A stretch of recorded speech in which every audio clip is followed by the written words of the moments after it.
Saludos mi gente de su espacio detrás de cámaras. En el día de hoy vamos a realizar una entrevista exclusiva con un joven que se ha destacado en los últimos tiempos en la política.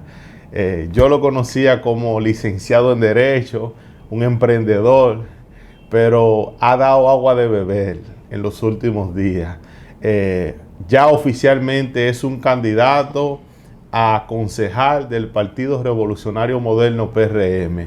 Hoy con nosotros en Detrás de Cámara, Roque de León Hijo. Roque, bienvenido a Detrás de Cámara. Muchísimas gracias, Rigoberto. Para mí más que encantado de estar aquí en tu espacio, compartiendo contigo, compartiendo con toda tu gente.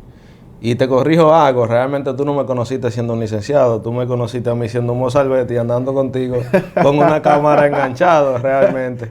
Ya lo de llegar a ser licenciado, tú sabes que nos fuimos un tiempo de Puerto Plata a nuestra formación y posteriormente regresamos, pero el cariño y el respeto siempre ha existido porque reconozco en ti un verdadero fajador, un verdadero emprendedor. Y te digo, me sorprendía llegar aquí y ver todo el equipo que tú tienes, realmente me hace sentir orgulloso de ti, me hace sentir orgulloso de ser tu amigo, de haberte conocido, de haber compartido contigo, con Chicho, con el artista Reyes, con Johnny, con el mismo Luis Almonte, y Jerónimo con Vaqueró. Es decir, hay una camada de muchachos que fuera de cámara conversábamos que realmente hacíamos cosas que si lo vemos ahora realmente reflexionaríamos respecto de lo que hacíamos en ese momento, pero tuvimos que pasar por eso para llegar a donde estamos. Ya el aspecto de político es algo que es circunstancial, es algo que las situaciones de la vida nos han llevado a ese escenario y estamos prestos pues a ir a servir a Puerto Plata desde el escenario en el que nos encontremos como lo hemos venido haciendo siempre. Mi hermano, para nosotros es más que un placer que tú hayas sacado un espacio en tu tiempo para compartir no solo con nosotros, sino con ese público de detrás de cámara que en este momento te está observando. Para esas personas que no te conocen o que quizá conocieron a ese niño que andaba con su padre para arriba y para abajo y que ahora no conocen a este hombre en el cual tú te has convertido, me gustaría que tú nos digas quién es Roque de León. Bueno, Roque de León o Roque Alberto de León, porque Roque de León es el padre, ¿verdad? Ese es el dueño de la marca.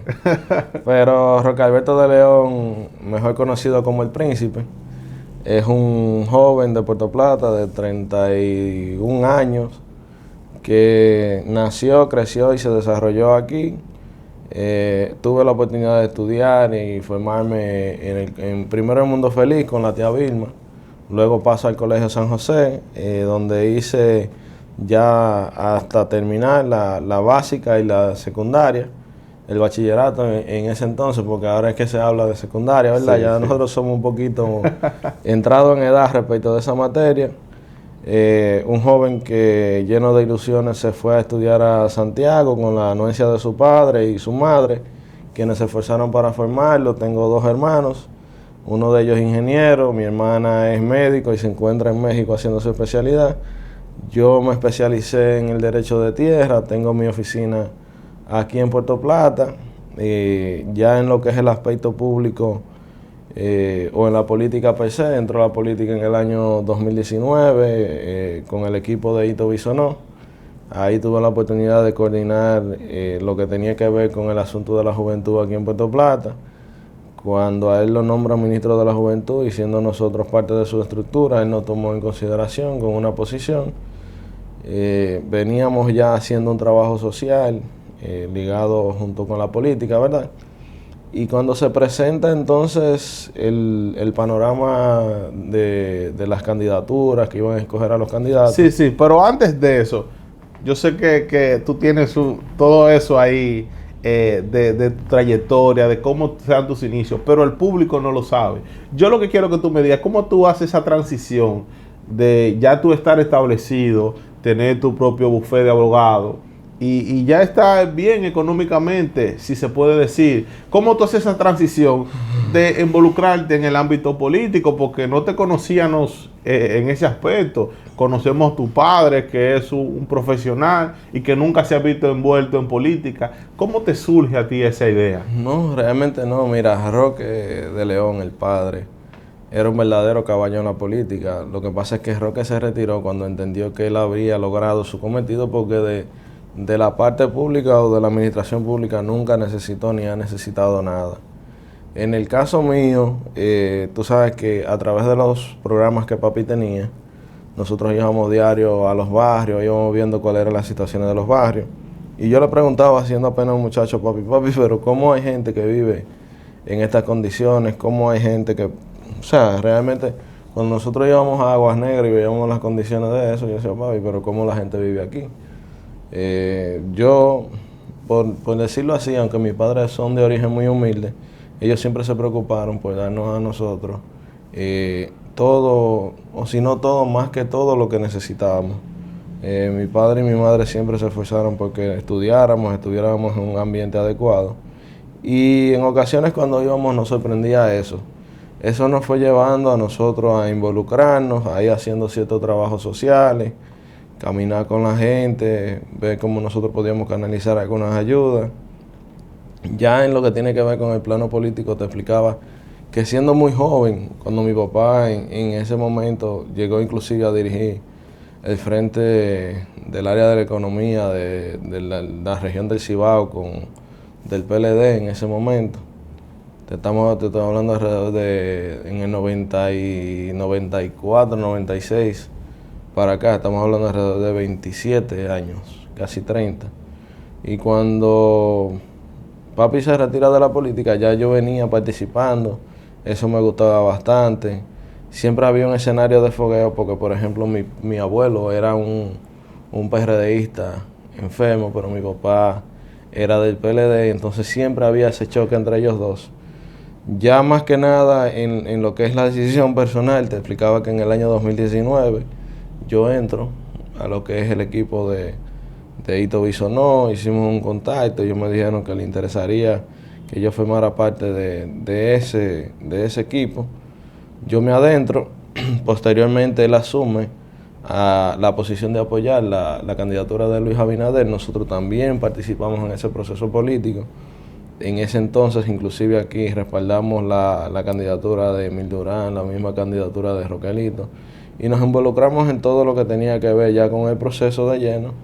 Y eso, posteriormente, después de nosotros estar en la posición pública en la cual nos colocó el licenciado Hito Bisonó, retomamos lo que fueron los trabajos sociales, ni siquiera con la intención de aspirar, siéndote sincero.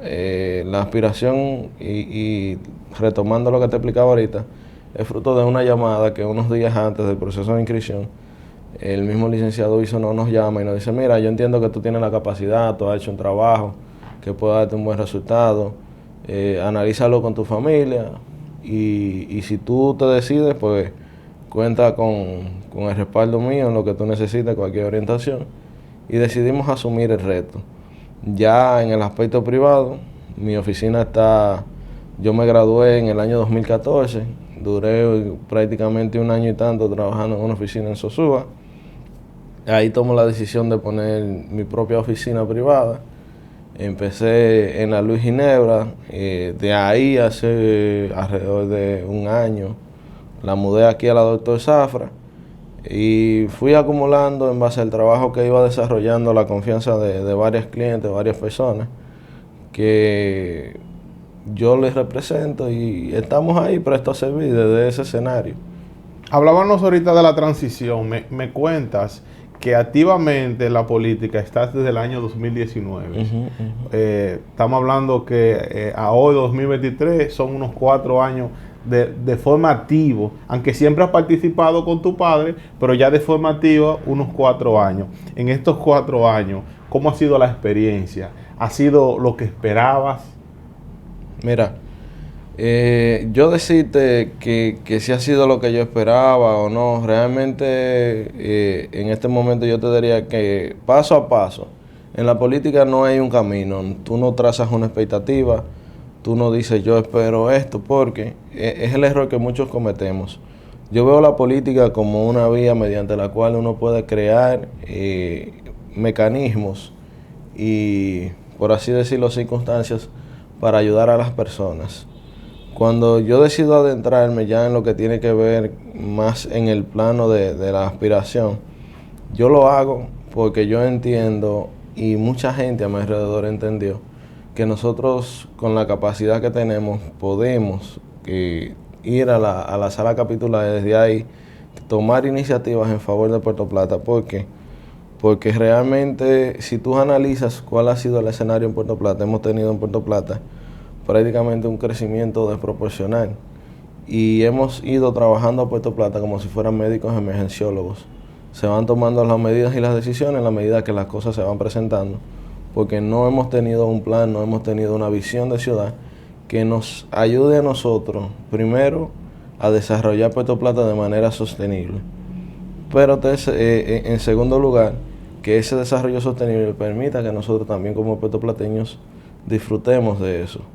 Ya en lo personal, en el plano personal de la política, te podría decir que la política es una ciencia que es hermosa, que es bella, que no es solo lo que nosotros vemos, porque yo siempre he dicho, el problema con la política no es la política per se, son los actores, son quienes de una manera u otra han intervenido en ella y han visto en la política más que una vía para servir, una vía para servirse. Y es lo que en muchas ocasiones provoca el descontento. Obviamente, como todo en la vida, tú te vas a encontrar con gente buena, te vas a encontrar con gente mala.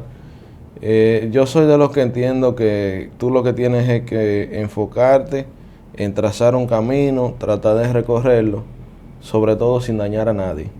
Porque en un momento tú vas en ascenso, en otro momento vas en descenso. Y te tocará ver a esas personas con las que en un momento tú recorriste, con las que recorres o recorrerás. Entonces, todo lo que tú vas sembrando en la vida lo irás cosechando. En el diario vivir, en la política, en la economía, en tu carrera, en la familia. Entonces, esa es la visión que nosotros tenemos de la política. La política para nosotros es simple y sencillamente una herramienta para nosotros tomar iniciativas en favor de nuestros conciudadanos. Retomando lo que tú nos comentabas anteriormente, tú sabes que Puerto Plata es una provincia diferente a las demás. Tú sabes que Puerto Plata es una provincia turística. Entonces, nos gustaría saber el enfoque que tú entiendes y las cosas que se pueden hacer para conectar a Puerto Plata, porque hemos visto que la gran mayoría de los concejales o regidores, como popularmente se les reconoce, van al ayuntamiento en esta ocasión de Puerto Plata, pero no tienen una visión clara de a qué van, de la importancia que requiere Puerto Plata, porque quizás las mismas decisiones que se toman en Altamira o en Inver no son las mismas que se pueden tomar en Puerto Plata. Entonces, ¿cuál sería la visión tuya, sabiendo la importancia que tiene Puerto Plata turísticamente hablando? Tú sabes que en un momento en Puerto Plata se utilizó un esquema, un eslogan para promocionarla y venderla turísticamente, y es aquel eslogan que establecía que Puerto Plata lo tiene todo. Realmente Puerto Plata es un polo turístico que se compone no solo de playa, mar y arena, ¿verdad? Tenemos montañas, tenemos ríos, es decir, Puerto Plata posee un sistema ecológico que podríamos decir que Puerto Plata es un destino ecoturístico. Ese eslogan se utilizó para la República Dominicana, pero en sí, el ministro de Turismo anterior, en una visita que tuvo a Puerto Plata, dijo que en realidad quien lo tenía todo era Puerto Plata. Sí, precisamente por las condiciones geológicas que posee Puerto Plata per se. Entonces, ¿qué te digo? Nosotros analizamos cuál ha sido el devenir en el desarrollo de Puerto Plata y tú vas a ver que Puerto Plata ha crecido para allá, ha crecido para allá, ha crecido hacia la parte oeste y hasta el momento no podemos evidenciar un crecimiento que sea sostenible. Por eso tú ves que se va digregando y era lo que te explicaba ahorita. Tenemos un crecimiento o hemos tenido la forma de operar con Puerto Plata como si fueran médicos emergenciólogos. ¿Qué es lo que yo planteo? Y no lo hago por decirlo así. Puerto Plata tenemos que empezar a repensarla en dos sentidos, o en tres: innovación y sostenibilidad. Pero que esa innovación y esa sostenibilidad nos haga ver a Puerto Plata como un destino turístico sostenible en el tiempo, porque ya Puerto Plata nosotros no podemos repensarlas para nosotros, tenemos que repensarla para las futuras generaciones. Y eso conlleva, obviamente, la estructuración de un plan que nos permita a nosotros activar o promover ciertas iniciativas en las que se sustente ese desarrollo. Yo en la pre-campaña y ahora en la campaña he dicho que Puerto Plata hay que verla desde 3 puntos que son nodales para nosotros y que deben ser puntos de intervención en lo inmediato. Es el tema del tránsito, del medio ambiente y del deporte. ¿Por qué? Porque si evaluamos primero el tema ambiental, no podemos hablar de un desarrollo si no es compatible, si no es sostenible con su medio ambiente, y más nosotros teniendo una reserva como la Isabel de Torres. Entonces, ¿cuál ha sido el foco de asentamiento en el último tiempo de la población puertoplateña, donde han nacido los últimos sectores populares? Es prácticamente en el corazón de la montaña. Entonces nosotros tenemos que ir ya tomando medidas que nos permitan a nosotros preservar lo que nos queda de esa reserva, pero de ahí se desprende de que tú ves que la mayoría de los desechos van a parar al océano, que nos afecta directamente porque ese es uno de los potenciales o es el principal atractivo que nosotros vendemos a nuestros turistas.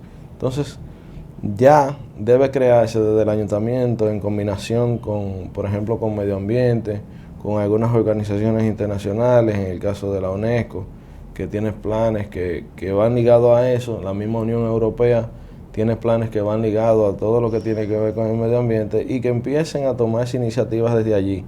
Pero iniciativas ¿en qué sentido? En lo que tiene que ver con la regulación del uso del plástico, la regulación de los asentamientos, promover todo lo que tiene que ver con la reforestación, el rescate incluso de las fuentes acuíferas de Puerto Plata. Y bastaría hablar contigo, que tú eres un chisme más viejo que yo. No, y quizás tuviste la oportunidad de ver lo que era el violón. Yo no tuve la oportunidad de verlo. Yo tampoco. Entonces, somos contemporáneos. Entonces realmente hay iniciativas que no son tan complejas y que incluso pueden irse tomando, pero en el mismo tema ambiental tenemos el tema del manejo de los desechos. Y cuando te digo del manejo de los desechos, el tema de que no hemos implementado en el casco urbano ni en los distintos sectores un plan que nos permita a nosotros implementar lo que tiene que ver el tema del reciclaje de lleno. ¿Cómo podemos hacerlo? Bueno, la colocación en este caso de recipientes o de zafacones que te permitan a ti clasificar la basura, y con ese sencillo adaptarnos a los nuevos tiempos. Nosotros ya estamos contribuyendo, pero en Puerto Plata todavía no se ha pensado ni siquiera en promover, tratar de captar lo que sea una planta de reciclaje que venga a Puerto Plata, y a través de eso hasta se dinamiza la economía. Entonces ya hay cuestiones que son tan sencillas, que hay lugares que tú visitas y tienen, por ejemplo, máquinas donde las personas van y depositan su botella plástica, su botella de vidrio, y te dan cierta remuneración. Pero también, aparte de eso, yo entiendo que se debe hacer una campaña de concientización para que la ciudadanía entienda, porque el papel de ustedes como autoridades llega hasta un punto, pero el otro punto lo tienen que hacer los ciudadanos. Es que no llega hasta ese punto, porque es que nosotros como concejales y el ayuntamiento tiene, a través de la ley 176-07, una función que es esencial, que es el tema de la educación. Y la educación puede enfocarse desde el tema ambiental, para el cual también la ley 176-07 prevé una partida presupuestaria. Entonces, son de las cosas que nosotros tenemos que ir haciendo, pero más que nada, también hay que pensar ya que nosotros debemos dejar de estar utilizando el tema político o el temor al costo político de ciertas decisiones y ciertas acciones, y hay que empezar a hacer que se cumplan las leyes y las resoluciones que al día de hoy existen en cuanto al tema ambiental, porque el ayuntamiento, pese a ser un órgano administrativo, también tiene un poder sancionador y tiene órganos a través de los cuales puede hacerse cumplir eso que la ley prevé. Entonces realmente ya es algo que debe asumirse y que debe funcionarse, tanto el rol educativo como el rol sancionador del ayuntamiento, para que vayamos encaminando todas esas acciones y que nos puedan dar un resultado a corto, mediano y largo plazo en el devenir de nuestra ciudad. En el tema del tránsito, por ejemplo, Rigo, no podemos pensar en una ciudad desarrollada, en una ciudad que crece, y simple y sencillamente bastaría ver cuánto ha crecido el casco vehicular en Puerto Plata. Entonces no tomar ciertas medidas que nos permitan a nosotros descongestionar o permitir que el tránsito sea más flexible o más adecuado en nuestra ciudad. Puerto Plata, por ejemplo, tú sales ahora por cualquier calle y te vas a encontrar con un caos en la rotonda, pero con un caos en la entrada de la parte oeste también. Y eso se debe a que no hemos desarrollado y no hemos visualizado ni siquiera rutas alternativas en el tránsito, pero tampoco hemos trabajado en el cronometraje de los semáforos, ver en qué horas es pertinente o es necesario que se flexibilice un poco, o si hay que flexibilizarlo de manera general, porque no podemos tener semáforo aquí con 30 segundos, donde el tránsito amerita que probablemente sea 1 minuto, 1 minuto y medio, pero tú tienes otra vía que al igual que a esa le dan 30 segundos, a esa le dan 30 segundos, siendo una vía secundaria. El tema de la señalización, pero el tema también, ahí tenemos que recaer en lo que tiene que ver del régimen de consecuencias. Aquí tú tienes gente desplazando. Yo a mí me sorprendió en estos días que yo me encontré en la Bel Air con Inver, yo subiendo la Bel Air de oeste a este, un vehículo en vía contraria.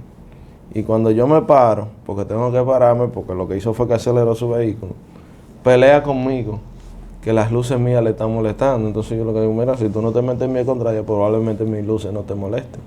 Entonces, a esa hora, tú no encuentras ni un policía, ni un AME, ni un policía municipal que tome cartas en el asunto.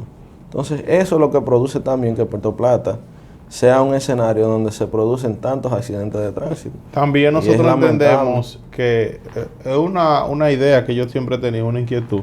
Yo que he tenido el placer de visitar otros países, me he dado cuenta que las señales en Puerto Plata no están bien organizadas y no están tan visibles. Porque, por ejemplo, en esos países tú tienes señales que obligatoriamente tú tienes que verlas. Porque no hay nada que la obstaculice, no hay nada que te elimine la visualización para que no haya excusa, ¿tú me entiendes? Entonces yo entiendo que en Puerto Plata se debe hacer un trabajo de tratar de señalizarlo lo mejor posible, porque yo también me he topado personas en vías contrarias, pero son personas que vienen a visitar a Puerto Plata de otro destino y quizás tienen una confusión por la falta de señalización en algunas calles del centro histórico. ¿Tú me entiendes? Entonces yo entiendo que también eso puede afectar. Tú que eres un hombre que ha viajado y ha viajado bastante y ha tenido la oportunidad de conocer muchísimos escenarios, ¿en alguna ocasión a ti se te ha ocurrido violar una regla de tránsito? Imposible. Aunque no he tenido el placer de conducir, pero yo entiendo que es un tema de cultura. Es un tema de cultura. Te voy a decir algo. Aunque a veces no están actualizados al 100% con las herramientas que hay ya electrónicas para guiarte en el tránsito, es difícil que tú incurras en eso. Es difícil. Porque ya todo eso está georreferenciado y geográficamente eso puede verse y puede establecerse. El sentido común que nosotros es quizás el que menos utilizamos. Te dice a ti, en algunas vías, cuando tú intentas entrar, te dice, no, pero mira, esto es una vía. Yo entiendo el tema de lo que tú dices y por eso te digo, hay que mejorar el tema de la señalización en Puerto Plata, en el tránsito. Y te lo voy a decir algo, por ejemplo, en la avenida Manolo Tavares Justo, la mayoría de los pasos cebra están borrados, para decírtelo de una manera. Entonces, tú no puedes reclamarle a la gente que esa persona está cometiendo una infracción porque no está la señalización. Y dice la propia Constitución, o hay un principio en derecho que establece no le pene sin ley previa. Es decir, la sanción que se imponga sin una ley previa es nula. Entonces son las cosas que nosotros tenemos que ir enfocando, que tenemos que ir ponderando, porque no podemos permitir que Puerto Plata se dé el lujo de pasar por estas situaciones, siendo quizás el mejor el escenario del Caribe y de Latinoamérica. El mejor momento. Yo me sorprendí en estos días, yo encontré una publicación en Instagram y decía la ciudad más instagramiable de República Dominicana. ¿Tú sabes qué quiere decir eso? Que República Dominicana es el escenario donde la mayoría de personas están viniendo a tomarse más fotos o que más lugares tiene para que la gente se tome fotos. Y eso se convierte en una promoción indirecta para Puerto Plata. Entonces, para el país, en sentido general. Entonces, nosotros debemos aprovechar ese escenario y crear una Puerto Plata que sea verdaderamente organizada y que sea una Puerto Plata que no sea instagramable, sino que sea un modelo en el Caribe. Yo creo que Puerto Plata tiene las condiciones para hacerlo. Hablando en el ámbito general, ¿cómo tú Yo no valoras puedo dejar a mi muchacho del deporte. o catalogas la ejecutoria del gobierno central en República Dominicana, ya que escuchamos que la gente, nosotros los dominicanos, por incluirme, muchas veces nos quejamos de ahora mismo los problemas con los precios en la canasta familiar, los problemas con la energía eléctrica y un sinnúmero de problemas que han venido ahora mismo a atacar el gobierno. ¿Cómo tú catalogas o cómo tú lo ves desde tu punto de vista?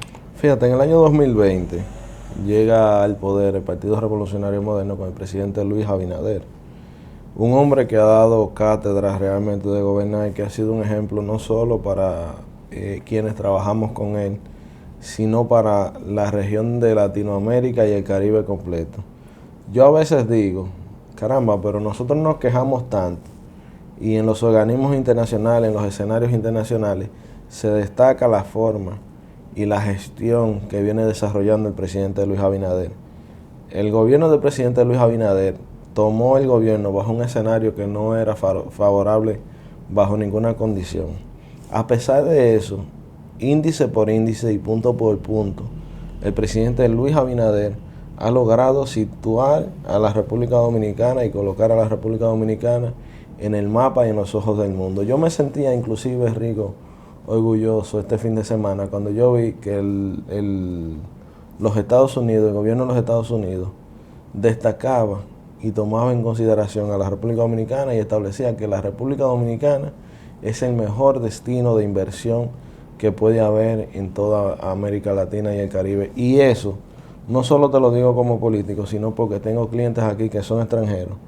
Y las principales noticias que me envían son esas, que en este momento la República Dominicana se está promoviendo y se está colocando como el principal destino de inversión. ¿Y tú sabes a qué se debe eso?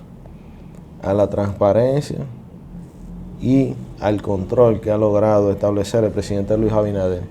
El tema de la canasta básica es algo que va a ser difícil de controlar. Yo no puedo decirte que está en su mejor momento, que están controlados. Yo no soy demagogo, yo no utilizo la demagogia. ¿Y por qué te digo que es difícil de controlar? Porque recuerda que nosotros vivimos en una sociedad de libre mercado, donde las variables que intervengan en el mercado van a regular tanto lo que tenga que ver con el incremento como con la baja de los precios. Si observamos a nivel internacional cuál ha sido el comportamiento de la canasta básica, nosotros no podemos permanecer ajenos a lo que está pasando en el mundo y es una de las desventajas de la globalización. Todo eso incide y te voy a poner de referencia la situación actual. ¿Tú crees que la guerra de Israel y Gaza a nosotros no nos va a afectar? Claro. Pero esa guerra, yo conversaba con alguien y tiene un escenario que va más allá de cualquier rivalidad que pudiera existir en esos dos partidos, entre esos dos pueblos, por ejemplo. ¿Tú sabes por qué? Porque el precio del petróleo ha estado fluctuando, sube, baja, sube, baja, sube, baja, sube, baja. Y ellos no han logrado establecer una política que le permitiera disparar el precio del petróleo. ¿Cuál es la consecuencia de la guerra en este momento? La dispara de Entonces, los precios. Bajo ninguna situación nosotros vamos a permanecer ajenos a lo que pase con eso. Y esas son las consecuencias. Por eso te decía que a pesar de las adversidades en las cuales el presidente Luis Abinader asumió el poder, ha logrado implementar un gobierno que ha cumplido con ciertos objetivos, quizás no con toda la totalidad, pero ha logrado cumplir. Ya en el tema de la misma canasta básica, él no ha podido probablemente controlar todo. Pero ¿qué él ha hecho? Ha puesto a Inespre a funcionar. ¿Cuánto tenía Inespre que no funcionaba? Por lo menos aquí en Puerto Plata tenían varios años. Y te voy a decir algo, brindando productos de calidad, de una manera organizada, a precios accesibles. Realmente él se ha preocupado y ha creado las condiciones para que el pueblo pueda acceder. Pero si tú te fijas y dirán, bueno, pero es que 1,000 y tantos de pesos no son tantos, pero usted recibía 800. Ahora a usted a través de esa tarjeta se le está dando 1,800 y tantos de pesos.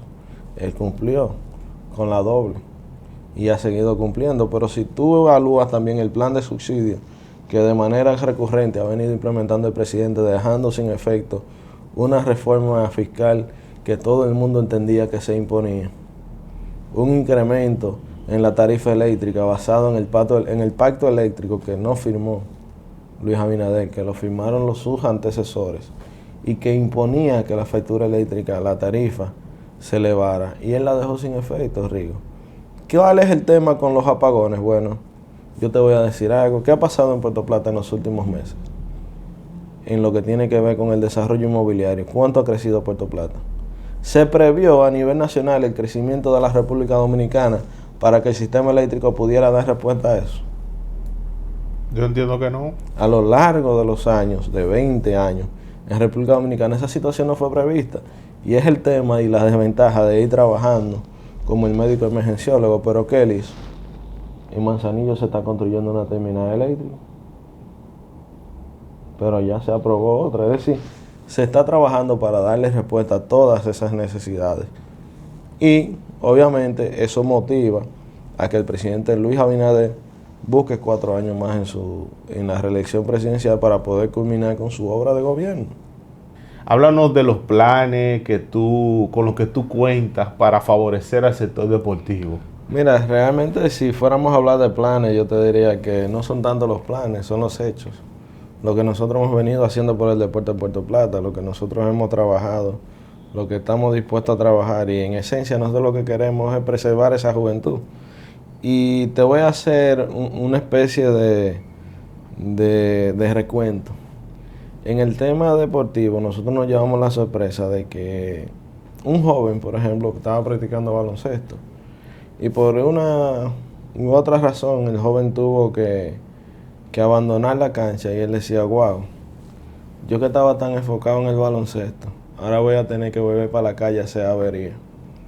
Y esa es una de las situaciones que a nosotros nos motiva a seguir apoyando el deporte.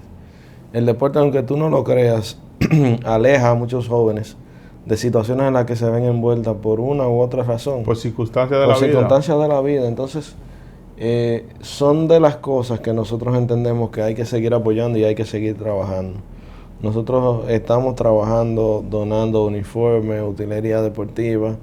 En el caso de Puerto Plata logramos traer una fundación, servimos de canal para que una fundación viniera a Puerto Plata e hiciera una inversión en un complejo deportivo de alrededor de 300 y tantos de mil de pesos en la readecuación del mismo.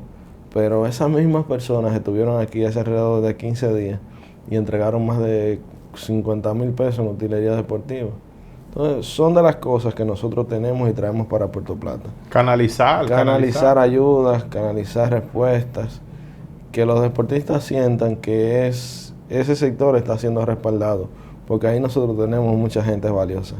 Desde el ayuntamiento puede hacerse un gran trabajo en ese sentido, y se ha estado haciendo, podemos decir, porque hemos visto que se le ha dado mantenimiento a muchas instalaciones deportivas, se ha pintado, pero entendemos que se puede hacer un poquito más. ¿Y cómo podemos hacer más? Yo te voy a poner un tema en específico. En el tema de la realización de todo lo que tiene que ver o el montaje de los torneos, hay un tema. El tema del arbitraje. El tema del arbitraje te consume a ti entre un 70 a un 80% del presupuesto de un torneo.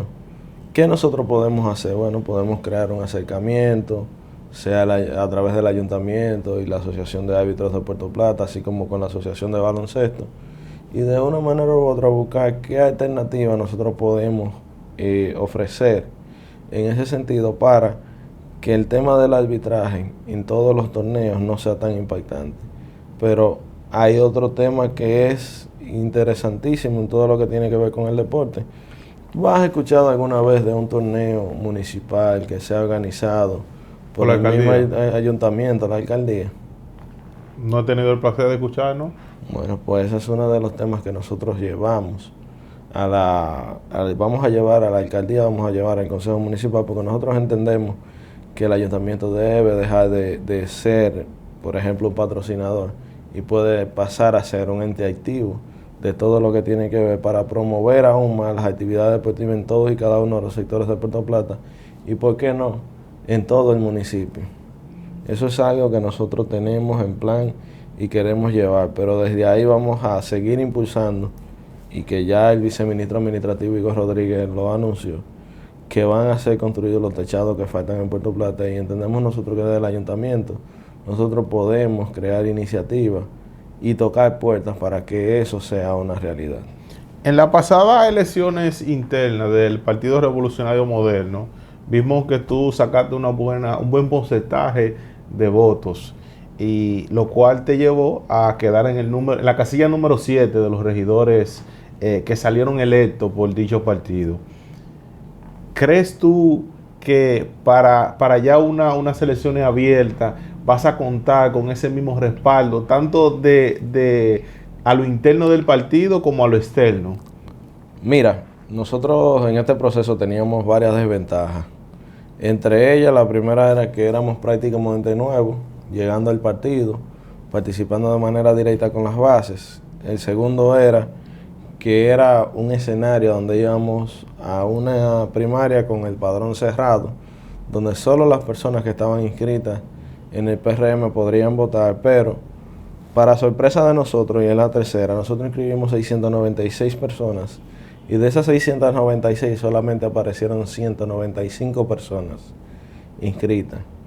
Cuando a nosotros se nos entrega el padrón, prácticamente faltando 2 semanas o 10 días para las elecciones, es que nos percatamos de esa situación. Cuando eso pasó, el equipo me preguntó, ¿y ahora qué vamos a hacer? Yo le dije, trabajar como si fuera el último día. Desde ese momento nosotros no descansamos buscando en el padrón a todas las personas que nosotros podíamos conocer, a todas las personas que podíamos llegarle, y es lo que provoca que el día de las elecciones nosotros saquemos 635 votos que nos dieron el paso a la boleta municipal. Ahora, en las elecciones de febrero, nosotros entendemos que tenemos un escenario más amplio. Mucha gente va a ir a votar por nosotros que ahora se quedó y no pudieron votar. Además, yo tengo ahora una ventaja que quizás otros candidatos no tienen, y es que nosotros tenemos a nuestra familia que se va a integrar de manera completa a trabajar con nosotros.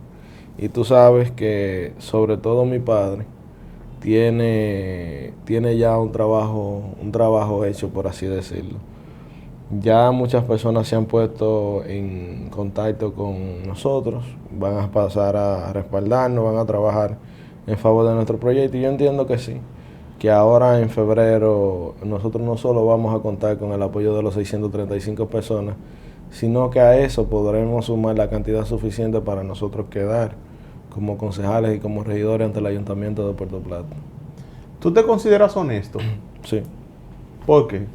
Porque yo, si tengo que decirte la verdad, cueste lo que cueste, te lo voy a decir. ¿Alguna adversidad que tú entiendas que has tenido que pasar en este trayecto políticamente hablando? ¿Qué te digo?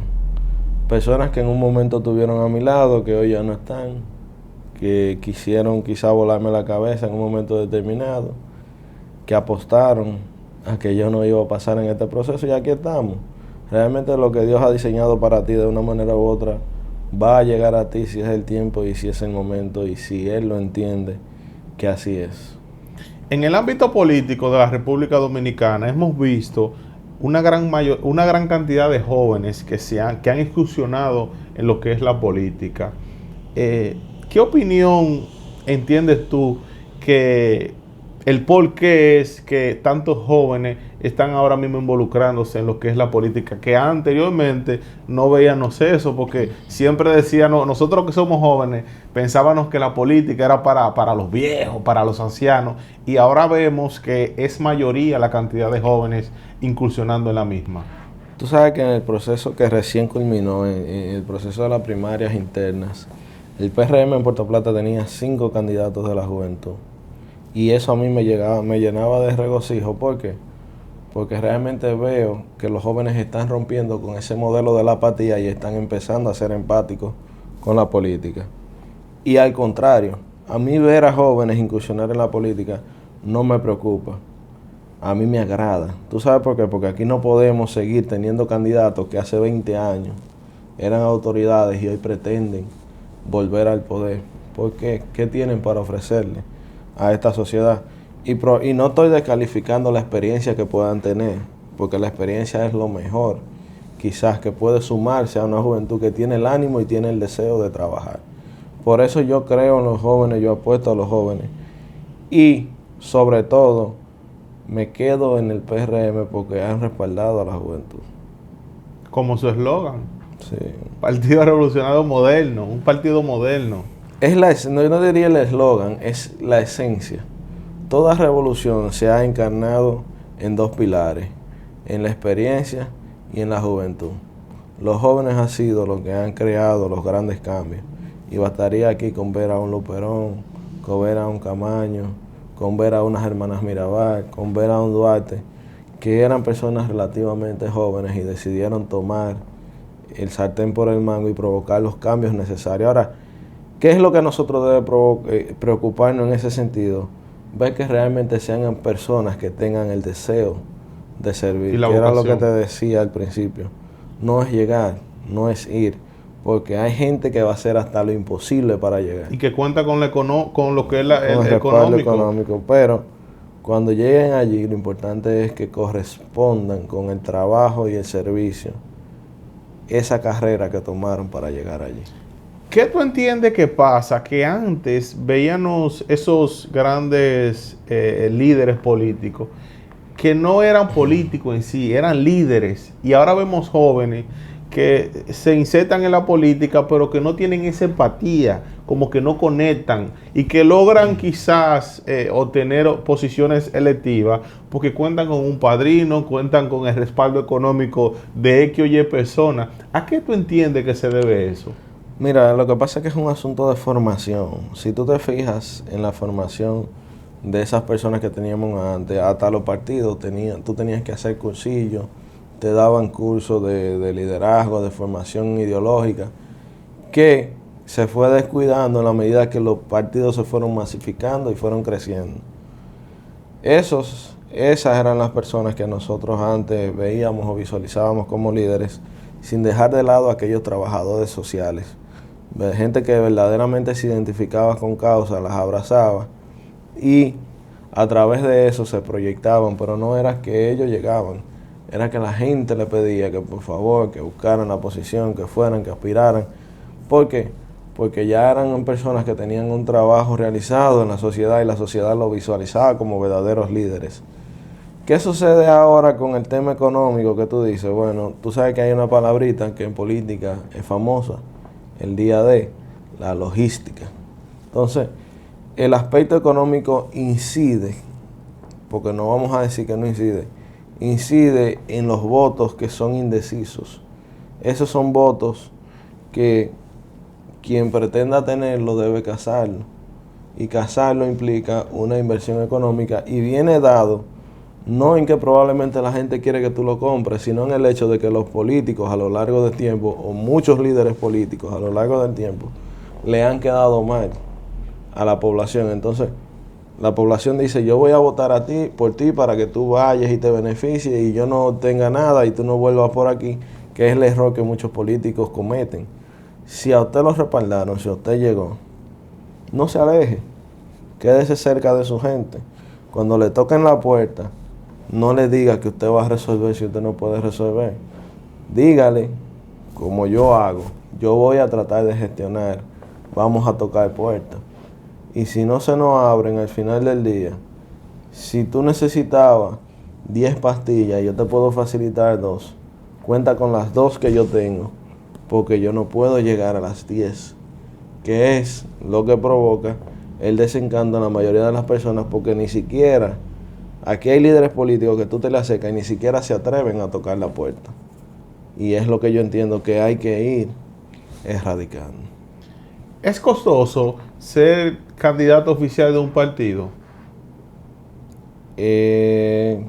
No te puedo decir que no es costoso porque requiere una inversión en publicidad, requiere una inversión en todo lo que tiene que ver con tu marca, y esas son cuestiones que tú vas a tener que costear, nadie te la va a costear. Un número aproximado, no tienes un número que tú digas, porque siempre escuchamos, y por eso te hago la pregunta, ya que tú eres joven y acabas de obtener una candidatura, siempre escuchamos que sale muy costoso para ser regidor de Puerto Plata. o para ser candidato a regidor de Puerto Plata? Eso va a depender mucho del trabajo social que tú tengas. Ahora, si tú no tienes un trabajo social, obviamente te va a costar, porque tú vas a tener que buscar cómo proyectarte. En el caso mío, en el caso de quien te habla, yo no invertí un peso en vallas. Aquí hay gente que se volvieron locos poniendo vallas. Aquí hay gente que se volvió loco poniendo anuncios en emisoras.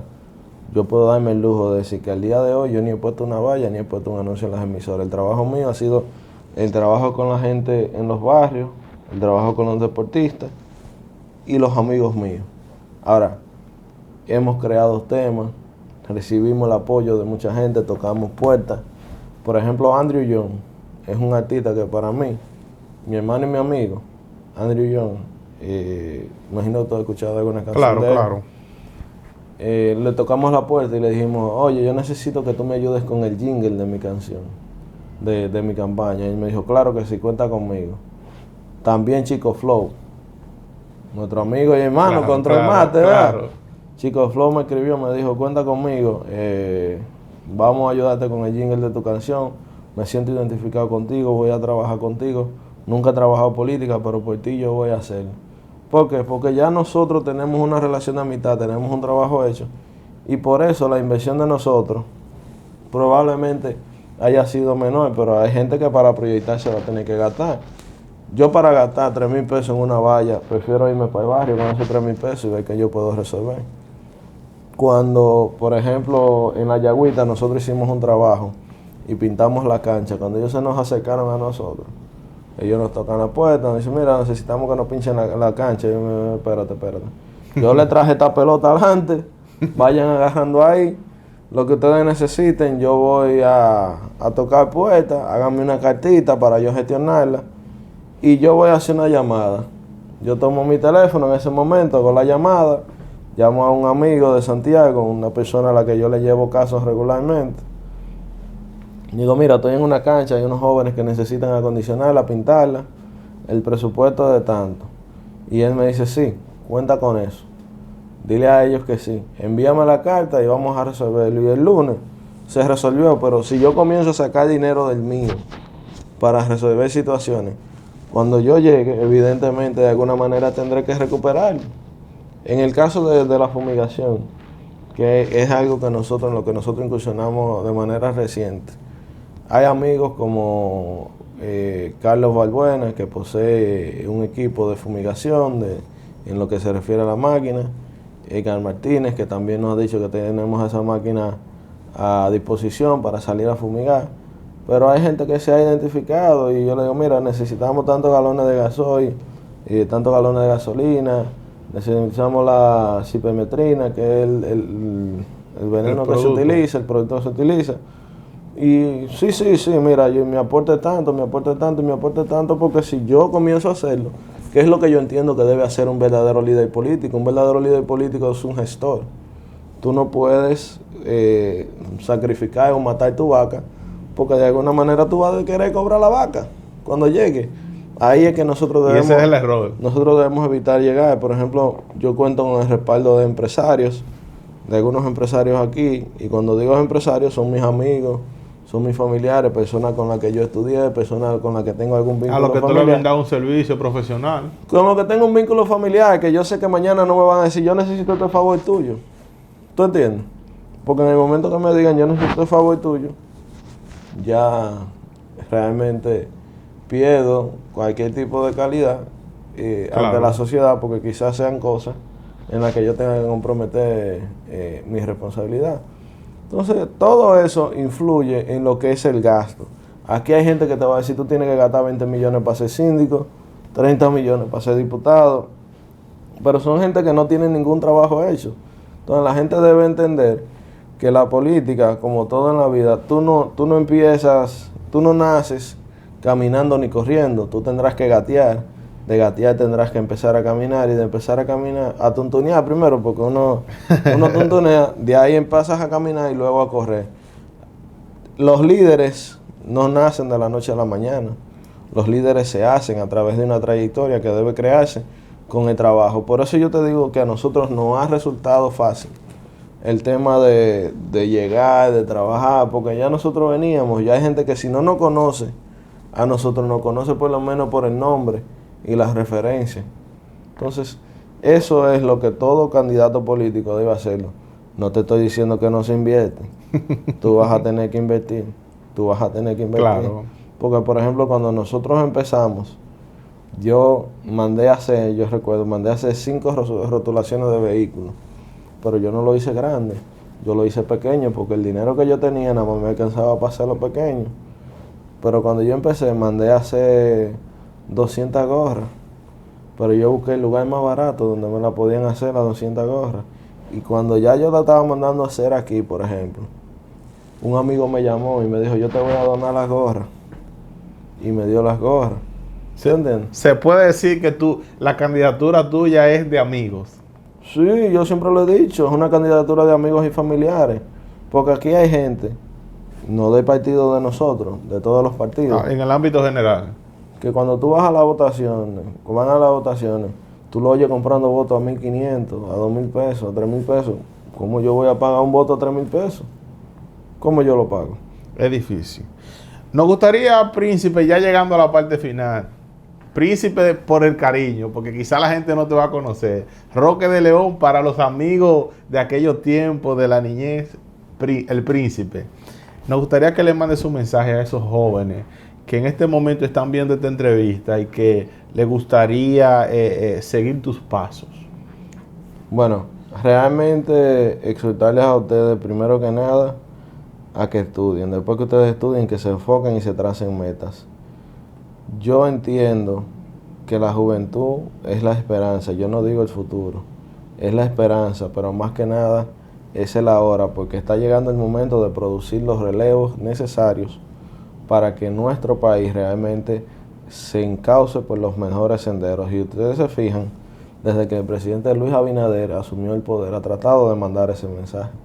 Si ustedes se fijan, muchas personas con mucha valía dentro del Partido Revolucionario Moderno han quedado fuera probablemente por la mentalidad con la que venían o han manejado el poder. El presidente Luis Abinader se rodeó de un grupo de mujeres y hombres jóvenes, José Ignacio Paliza, el mismo del Ministerio Administrativo de la Presidencia, Igor Rodríguez.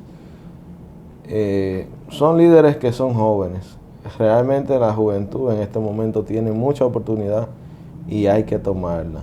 Si a usted le apasiona algo, si a usted le apasiona el derecho, estudie derecho. Si a usted le apasiona la economía, estudie economía. Si le apasiona la contabilidad, estudie contabilidad. Pero si le apasiona la política, participe, inmiscúyase, no le dé la espalda a su sector, no le dé la espalda a los clubes deportivos, involúcrese de una manera u otra. De esas instituciones salen grandes líderes y Puerto Plata en los últimos tiempos ha sido cuna de líderes, tanto en los ámbitos deportivos, en los ámbitos políticos como en el ámbito económico. Nosotros tenemos grandes deportistas, grandes líderes políticos que nos representan hoy a nivel nacional.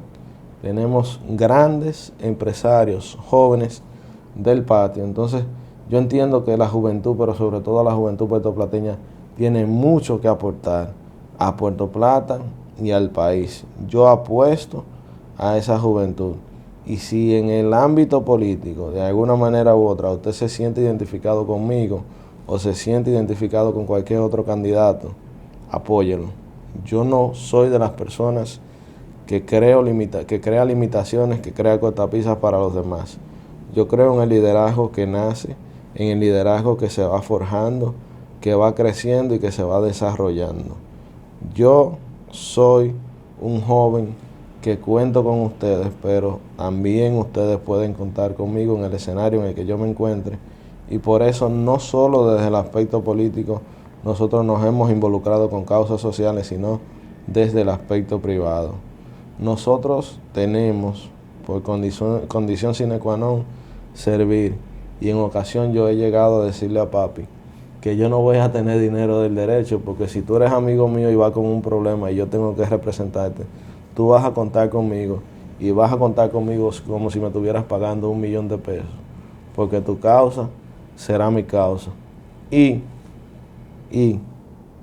sin esperar que tú me lo devuelvas. ¿Tú sabes por qué? porque en la mayoría de los casos, cuando esperamos demasiado de alguien, suele decepcionarnos.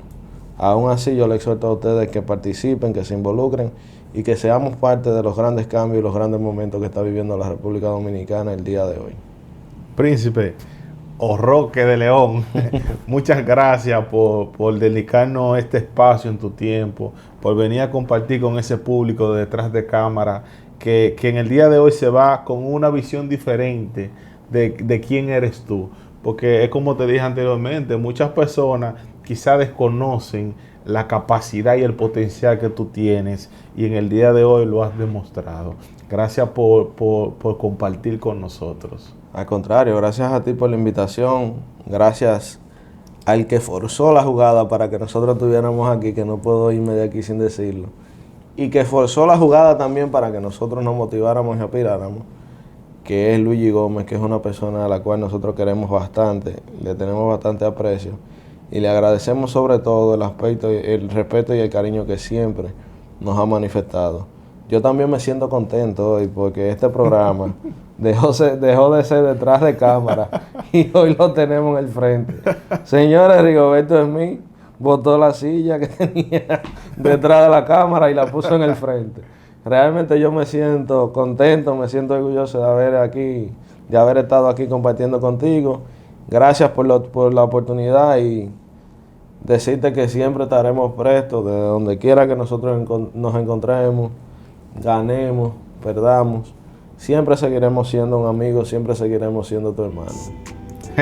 Muchas gracias, hermano. Igual. Te exhorto que te eleves y brilles. Nada, mi gente, espero que haya sido del agrado este conversatorio con el licenciado Roque de León. Nos vemos en la próxima. Bye.